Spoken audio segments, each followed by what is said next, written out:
Okay, so welcome back to Just Ask.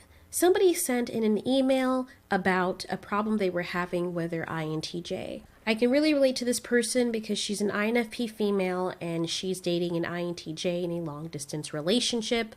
And I'm an INFP female who had been in a long distance relationship with my INTJ, to whom I'm now married. So I'm going to read a portion of the email so that you guys get the context, and if anybody else out there is going through the same thing, you can have an idea of what to do in this specific situation or when similar.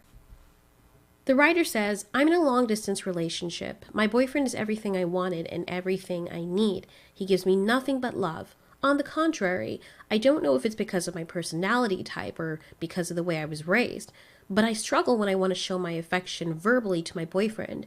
I'm good with actions on the other hand, but I suck with words. It's really frustrating.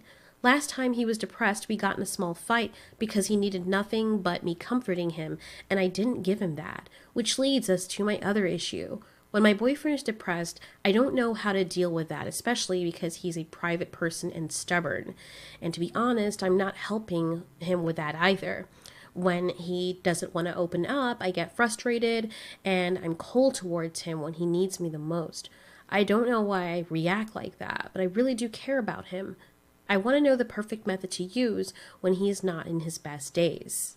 All right, so thank you so much for the email. When I'm going to answer things like this, I usually ask people a lot of variables because there isn't just a black and white answer because there's a lot of vagueness in the emails. And I understand because people don't want to give out their details, and that's totally fine. So because of that, I'm going to give out a few of the variables or factors that could fit with your situation. And if any of these don't apply to you, then if you'd like, I can find some others. But these are the main reasons I can think of. When it comes to you as an INFP, you might have a problem with using your words verbally if, number one, your family didn't raise you that way. I know of a lot of people, especially INFPs, if they were in abusive homes and stuff, they really keep to themselves.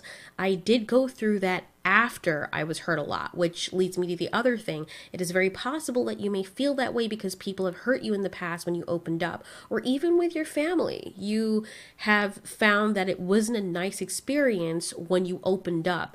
And INFPs tend to keep their emotions very close to their chest, especially when they love someone.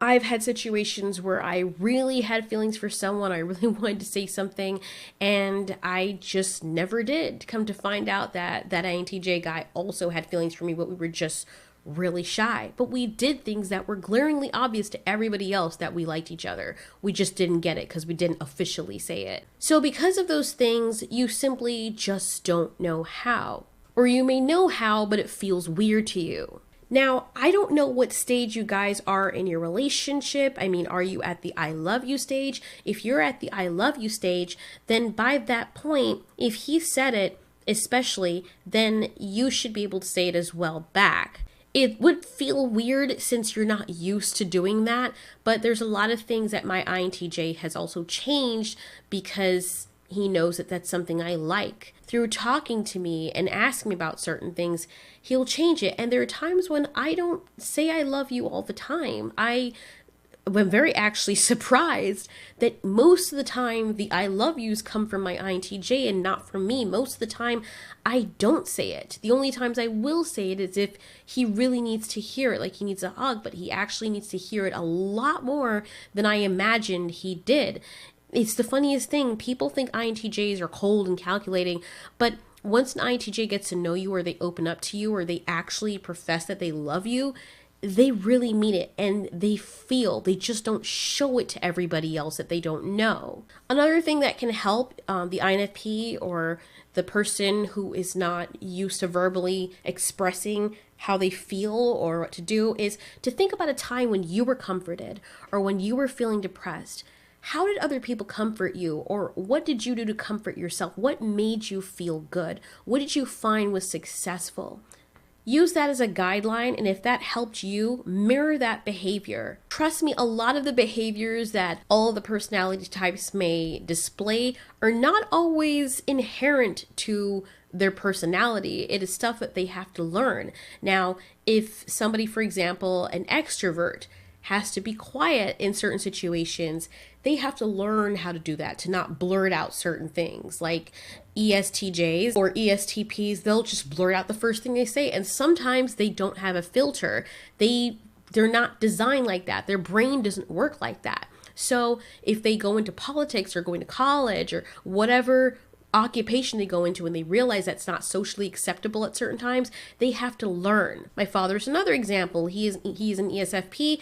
He is a very sweet person, but sometimes he doesn't have any tact. And the best way to learn that is by looking at other people who do have that tact, or by people telling you, hey, maybe you shouldn't say this because it gives people a bad reaction and it may not feel good. For example, if you're telling your INTJ, hey, I love you, everything's gonna be okay, I love you so much, I'm so sorry you're hurting, it may feel weird to you, but if you continue practicing it, then it will become second nature to you, because you know it's what he wants to hear. And it's not like you're lying. You actually do love him. You just have to practice putting the words with the feelings. Now, very importantly, why is your INTJ depressed? There are different reasons why your INTJ may be depressed, and based on those reasons, you will have different reactions or different behaviors, different things you should do. So there are several reasons I'm going to list here. There may be more than this, but these are the ones off the top of my head. Is he depressed because of you? Is he depressed because of family? Or is he depressed because of where he is in life? The only other thing I know of is health, but those are the main things that an INTJ would be depressed about. Now let's go into each of those categories. Is he depressed because of you? Why is he depressed because of you? The only thing I can think of you guys mentioned is that you're in a long distance relationship. And based on what I have relayed with my INTJ, he was depressed because I wasn't with him. The long distance relationship was, it was very expensive when we had to go see each other. And we missed each other so, so much. And I was working towards getting to see him. But obviously what I was doing was not the best method and the fastest method. And he let me know that, very honestly, he's a guy, he's human. He said he saw a pretty girl and it just made him remember me, because he could have been having a relationship with that girl or any other girl, but he does have a girlfriend, but I'm 300 miles away. And that made him feel very frustrated and sad. So he asked me right there and then, he says, I want to be with you, but this relationship isn't going to work if we don't have a goal in mind when you're going to come down here. I need you next to me. And I told him that I agreed. I was very hurt at first because, I understood, and I said, okay. And I cried and I hung up on him. I didn't hang up on him. I told him goodbye and I wanted him to be happy, and I hung up on him. And I was just crying my eyes out. And I understood he was crying too. But he wasn't going to call back. Maybe he would have. I talked to him later about it. He said he probably would have called back. But knowing him, once he ends something, it's over. But I realized after I processed everything, I didn't want to be without him. And I said, I want to be where you are. I love you. And he said, okay, well, what you're doing right now is not the fastest method. And by this speed, it's going to take like another year or so. So he let me know, he laid out a plan as to how I could make more money so that I could come up and see him. And he planned out everything. All I had to do was follow his instructions. And now I'm married to him. We're in the same state together and it worked out perfectly fine. So let him know that you have a goal in mind to see him if he's depressed because of you. Now, if he's not telling you why he's depressed, then you need to ask him directly.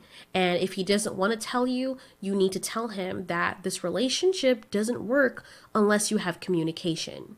And you want to be able to help him. You want to be able to be better and to make this relationship work. Let him know that this relationship is important. Because if you don't spell it out for him, INTJs sometimes are clueless when it comes to that. If you don't spell it out to him, he's not going to know.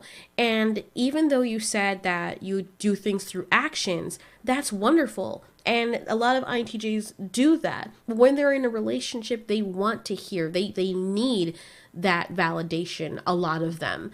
Some of them don't. Many old school INTJs, I've realized they don't really need that. But the ones that I've met in the younger generation, they do need that. At least they need to know. And it's kind of hard for you to show your actions of love when you guys aren't physically together. I don't know how long a distance of your relationship is, but I'm just going off of what I had from my experience. So let him know that you have a goal in mind to go see him, that this relationship is going somewhere. He may even, I'm sorry to say this, but he may even have it crossed in his mind that you're with someone else and he might lose you eventually, and he's probably mentally getting prepared for that. Eventually, honestly, especially if he's a more mature INTJ who's been hurt in the past, or he's just mature, he might eventually call it quits if the relationship isn't going anywhere. It might be the source of his frustration that he can't be near you. And it was for my INTJ, and that's why he laid it out to me straight. He didn't just cut me off, but he was frustrated and he told me straight up. Usually if you guys are very close, the INTJ will tell you. If it's in the case where your INTJ is like, I don't want to talk about it, or he just closes off from you, you need to tell him. If he doesn't answer your calls, then text him and let him know in the message how you feel. You might not hear an answer for a while, but if you ask a question, don't just put up a statement, because they won't answer a statement. If you say something like, well, I feel really unhappy and I feel like you're unhappy too, so I guess, if you want it to be over, it's over. Don't expect a reply from that. If you're trying to be passive aggressive, it won't work. Ask him, what do you want to do? What do you want us to do? I want to work this out. So that's for that end of the spectrum, if it's because of you in the long distance relationship. The other situation is it because of family? If it is because of family, something that a family member has done, maybe it was a loss. If it's a loss, then you can comfort him by saying, I'm so sorry. And anything that you need me to do, I'm here for you. I understand how painful it is. Do you want to talk about it? You have to use your words in this case, because you don't really have anything else. Unless you have some money put aside that you can go see him and spend time with him, cook for him, just help take care of him for the time being if he's going through that loss. If it's because of toxic family, or he's living with his family, he's frustrated, he has no privacy, I know that would drive me insane, and I know that drives INTJs insane as well. There's some personalities just thrive around their family members and thrive around the stimulation of a lot of people. INFPs and INTJs do not do well with that at all. My INTJ also had a situation where he was living with his mom for a long time and taking care of her, but she has an illness, dementia, and anybody who lives with people with dementia, it's not fun at all. And he actually opened up to me that it got so bad with her that he actually considered taking his own life. And that's a huge thing for an INTJ. He said he doesn't believe he would. He's too logical for that. Like, he would puss out, but that's how he felt. It was an overwhelming feeling, and he knew he had to get out. So if you know it's because of toxic family members, tell him that you're so sorry that he's feeling that way. Tell him, babe, I'm so sorry that you're feeling that way, but don't just tell him that. Help him find a solution. Much of the time, words of endearment are nice, but most INTJs that I know of more so appreciate when you help them come to a conclusion. If he's not mature enough to yet know what decisions to make, it would really help him, and he would really appreciate you if you lay out certain alternatives that he could take, such as finding a place to live away from the toxic environment. And once you help him to see straight, and he locks onto that, you'll just see his engine start turning again, like a core in the earth starts spinning again. Once he has a plan and he has something to work with, then he'll be able to be a little bit more functional, and he'll bury himself in that. So that's for the family situation. Now, the other factor, or the other equation in this, could be because of where he is in life. Something that I know about INTJs is that they get very depressed if they're not where they want to be in life. Some people don't care. They're just swaying with the wind, dude. But with INTJs, everyone that I've known of, that they've been in that situation, they were always depressed or low self-esteem. It just crushes them. The INTJ will internally obsess over it, especially if they're trying to measure up to other people. And yes, a lot of them do. Don't let any INTJ tell you otherwise. They have big egos. They really do. The ENTJs are more vocal with their egos. The INTJs are more internal with their egos. But oh yeah, they have egos. It's not necessarily that they care about what people think per se.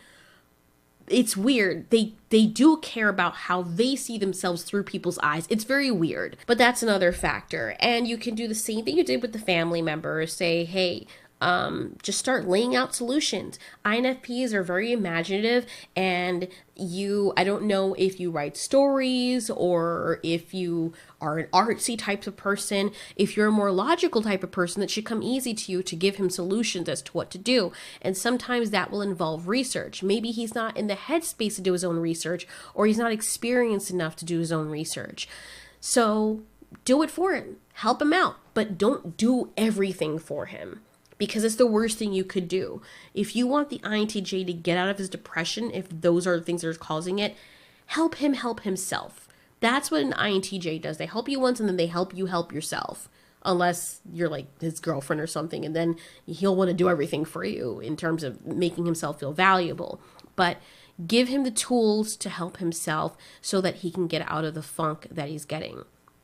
The other situation that it could be, and I usually don't put this in the forefront because it's usually rare, but if he has a mental condition, that could be another thing. Is he bipolar? I mean, is this something that happened for as long as you knew him, or was it a specific event? Most of the time, an INTJ is feeling a way, they'll let you know. If you're really close to them, they'll let you know, or you know a result of what it is. A lot of INFPs can pick up on that if they pay attention. I know it might be harder for you because you're not close to him, and you did mention that he shuts away for you a lot. So give him some space. Don't call him for a day or whatever it is, and let him know also that, because if he's dealing with depression, he doesn't want to feel like you abandon him. But let him know in a text or something, hey, I'm giving you some space. I understand you're going through a lot right now, and honestly, I'm really bad with this. I don't know how to handle it. Be honest with him. That's one thing I love about INTJs. You can be honest with them. I know INFJs are, I've only had experience with my mom, but she was also abused when she was little, so she's probably messed up. But if you say something along those lines, they'll get really sensitive and be like, what? You don't know how to handle it. You don't know what I mean to you. Like, it will just turn to this whole thing. But if you tell the INTJ that, if you're totally honest with them, like, I want to help you and I love you, I do really care about you, but I feel like I don't know what to say sometimes. So I'm going to give you your space, and I'm going to get myself together, and you can either call me when you're ready, or I guess I'll call you later, and just know that I care about you and I'm here for you. As for the mental thing, you could ask him that if it's something that you've seen in him for as long as you've known him. Ask him if he's ever considered, seeing a psychologist. Some people get offended you asking that. Most INTJs that I've asked like 3 of them that, and they never once got offended. They just answered, nah, or yeah, I've thought about it. They've never once gotten offended. It can't hurt. Now, the last thing is that you mentioned that you got into a little fight because you said the wrong thing or because you didn't say anything at all. Was he asking you questions? Was he pouring his heart out to you and you just left him hanging? If you're on the phone with him, I don't know if you guys do FaceTime or Discord or whatever, where you can actually see each other, but I could understand if he's showing you a vulnerable side of himself and the other line is just dead and he doesn't know what's going on, why it would be very frustrating to communicate with you. And I understand where you're coming from. Trust me. Sometimes people tell me things, and honestly, because they're so sad, that's the last place I want to be. I just wish I could go somewhere else, because I feel everything they feel. Most of the time people tell me stuff, I either have to shut off completely emotionally, or I end up feeling everything they're feeling. And sometimes I'm just so overwhelmed, I don't know what to say. Sometimes the best thing to do is to be quiet. There's been situations where my husband has been frustrated about something, and I'm just quiet. And then there's times where he doesn't care, and then he's like, are you listening to me, whatever. And I said, yes, I'm so sorry, I'm just processing everything. And I just say that, or I tell him, I love you, I'm sorry. And sometimes it's just them working through stuff, and they just need to know that you're by their side. They just need to know that they're not alone. As much space as INTJs like, when they love someone, They want you to be with them. They want to know that you're there with them, that you're there for them. Some of the times what you could do is, I don't know, is he in college? If he has homework, ask him, is there something I can help you do? Or I did research on this, to kind of take the workload. Let him see that you're valuable, that you can lend something to him to make his life easier. Not that you're going to do it all the time, but that you're willing to do it. My INTJ, you know what moved him to marry me? He was going to marry me anyway based on what he said, but he claimed that when he got into the accident and he was on the side of the road with the policeman and the fire truck or whatever, he was okay. The car was totaled and I drove up and I was there for him. That's when he realized it. He said it was a lot of things leading up to that. He said, I'm a good woman and I've always been there for him. I've always supported him. I've gone above and beyond. And he said that was the final thing when he realized that he could have died because he hit a wall going a certain speed. The car spun out of control and he hit a wall, or a rock wall or whatever you call it, in the divider, and he realized that he could have died. And when he saw me, he realized he could have lost everything and that I was always there for him and he knew he could trust me and I wasn't going anywhere. He's like, you know what? Fuck it. This is the woman I'm going to marry. I love this woman and she's a good woman. And he had been telling me that throughout the years. It's not like it's a surprise thing. He's always said, you're a good woman. And I feel like I'm safe with you. I feel like you're not going to go anywhere. He's also had people leave him in the past. So all of those things you have to consider. It is important for you to say things to let him know that you're there. And in a long distance relationship, the most important thing that you need to make this relationship successful is to communicate. Communication is going to be a big factor. And that means that when he's depressed, you're going to have to know what to say. There may be different times he's just depressed about different things and you may need a different reaction, but you can never fail if you say, I love you, babe. I'm so sorry that you're hurting. What can I do for you? How can I help you? Because you're already feeling those things. You've said them in your email. You've already said all of those things. So take all the things that you said in your email and just say them to him. You know exactly how you're feeling.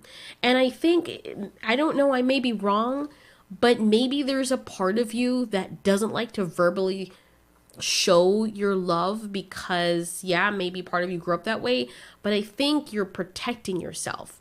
That's what I've done. That's the main reason why I don't verbally open up myself to people, and even why sometimes I pull away from my husband. I still have those remnants of everything that happened in the past. It's like a program that once it's seen that something has a certain pattern, it says that's a dangerous thing. So anytime you do feel a sliver of that hurt, or you feel in your mind that something is going to hurt you or has a potential to hurt you, you pull away. I'll have those bouts where I look at my husband and I love him so much and it scares the living shit out of me and I pull away. Just on instinct. And he's like, why are you acting like that? And because when I start to feel my emotions just inundating my soul, I feel like, no, this person can hurt me. It scares me because I know that this person right here is the only person in the entire world who has the power to crush me. And I pull away emotionally and I don't want to say I love you. I don't want to show him too much affection. And I feel like that might be something that you're experiencing as well. I may be wrong, but I'm only speaking from my experience. So you do have to break out of that, especially if you're in long distance relationship. When we were in a long distance relationship, he's actually the one that chased me because I had cut off for a few times. Like when I started really falling in love with him, I cut off from him and he chased me and chased me and chased me. And he would make sure that we were on Skype all the time. He would call me every day. We'd be on the phone for 6 hours. Then he'd call me again for another 4 hours. I mean, he put all the time he could into that relationship. We made sure that we were on camera so he could see me. And for a time, I didn't want to be on camera. But then he opened me up and then he saw me in camera and we interacted with each other. We watched movies together on TeamViewer. I mean, it was his idea to do all these things. So if that's something that your INTJ isn't doing, I would really encourage you to find also creative ways that you guys can entertain yourselves. You guys like movies? You like music? You like talking about certain topics? Does he like talking about certain topics? Maybe you guys can find podcasts and find a structure, because INTJs love structure. Say at 8 p.m. every day when you're both off from work or school or whatever, we'll listen to this podcast, or we'll do this specific thing, or we'll play World of Warcraft Classic together. That's another great way that people, if you guys like video games, that you can bond. Have something that you can also take his mind off of what he's dealing with and that you can bond with him with. My INTJ also said, and I'm going to close the video soon, that whenever we do stuff together, it's a big bonding moment. It's like, he said, it's like his brain catalogs that as a bonding moment. And it's something that he said makes him love me even more. Every time, those bonding moments are like milestones that add or allocate points to love. Because now I have made a memory with this person right here. And that's important. So try to do that with your INTJ. First of all, before all of that, find out what the root of his depression is. And I hope this really helps. I'm sorry the video was long. I was trying to cover all bases because I don't have all the details. So that's what I try to do. I try to cover all the bases. But yeah, try those out. And if you didn't get everything through the first pass, listen to the video over again. And just pick apart those things. You'll process it. It will take a while, but you'll process it. I wish you the best of luck. If anybody else has any other suggestions or questions, just ask.